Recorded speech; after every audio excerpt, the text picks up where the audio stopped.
Hitler کا نام دنیا کی تاریخ میں بہت جانا جاتا ہے۔ ایڈولف ہٹلر دنیا کی تاریخ کا ایک بدنام ترین حکمران تھا۔ وہ جرمنی میں نازی پارٹی کا رہنما تھا اور 1933 سے 1945 تک جرمنی پر حکومت کرتا رہا۔ ہٹلر کی ابتدائی زندگی پر اگر بات کریں، ہٹلر 20 اپریل 1889 کو آسٹریا کے قصبے براؤناؤ میں پیدا ہوا۔ بچپن میں وہ عام سے لڑکا تھا، لیکن وقت کے ساتھ اس کے اندر طاقت اور حکمرانی کا شوق بڑھتا گیا اور وقت کے ساتھ ساتھ اس کا آغاز سیاست میں ہوتا گیا اور وقت کے ساتھ ساتھ اس کا دخول سیاست میں ہوا۔ پہلی جنگ عظیم کے بعد جرمنی کو شکست اور ذلت کا سامنا کرنا پڑا۔ یہی موقع تھا جب ہٹلر نے نازی پارٹی کے ذریعے اپنی سیاست شروع کی۔ اس نے دعویٰ کیا کہ وہ جرمنی کو پھر سے طاقتور بنائے۔ ہٹلر کا نظریہ یہ تھا کہ صرف آریائی نسل سب سے طاقتور ہے، یہودی اور دیگر قومیں کمتر ہے، اس لیے ان کا صفایا ضروری ہے۔ اسی سوچ کو نازی ازم کہا گیا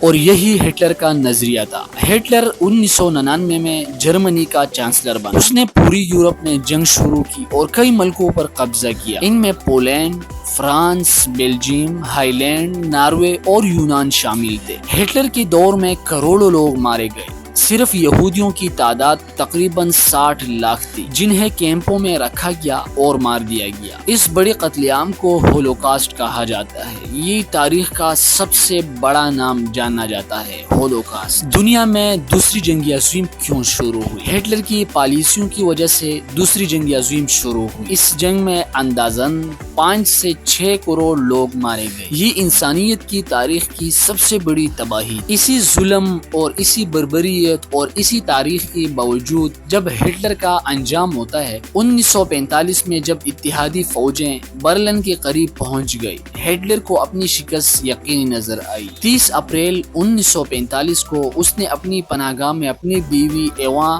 براؤن کے ساتھ خودکشی کر لی اور اسی کے ساتھ ہٹلر کا اختتام ہوا۔ ہٹلر نے جرمنی کو طاقتور بنایا، لیکن اپنی نسل پرستی اور ظلم کی وجہ سے کروڑوں لوگوں کی جان لی۔ آج بھی ہٹلر ظلم اور آمرانہ سوچ کی ایک بڑی مثال سمجھا جاتا ہے۔ اس لیے کہتے ہیں کہ نسل پرستی اور تعصب تباہی لاتی ہے۔ ہٹلر نے ایک قوم کو برتر اور دوسری کو کمتر سمجھا۔ یہی سوچ کروڑوں انسانوں کی موت اور دنیا کی سب سے بڑی جنگ کا سبب ہے۔ دنیا میں ہر انسان برابر ہے، کسی نسل یا مذہب کو کمتر نہیں سمجھنا چاہیے۔ ہٹلر کے پاس طاقت آئی تو اس نے اسے ظلم اور قتل عام کے لیے استعمال کیا۔ طاقت اگر انصاف اور انسانیت کے لیے استعمال نہ ہو تو وہ خود انسان کو ختم کر دی۔ ہٹلر نے اپنی سیاست نفرت، تعصب اور انتقام پر قائم کی۔ آخر کار اس نفرت نے جرمنی اور یورپ دونوں کو برباد کر دیا۔ آج کے دور میں ہمیں ایسی سیاست سے بچنا چاہیے جو نفرت پھیلائے۔ دوسری جنگ عظیم نے کروڑوں جان لی اور لاکھوں شہر تباہ کر دی۔ یہ ثابت ہوا کہ جنگ صرف نقصان دیتی ہے، اصل ترقی امن اور علم سے ممکن ہے۔ ہٹلر نے ایک آمرانہ لیڈرشپ دکھائی جو صرف اپنی سوچ پر اڑا رہا۔ ایک سچا لیڈر وہ ہے جو اپنی قوم کو امن، خوشحالی اور انسانیت کی طرف لے جائے۔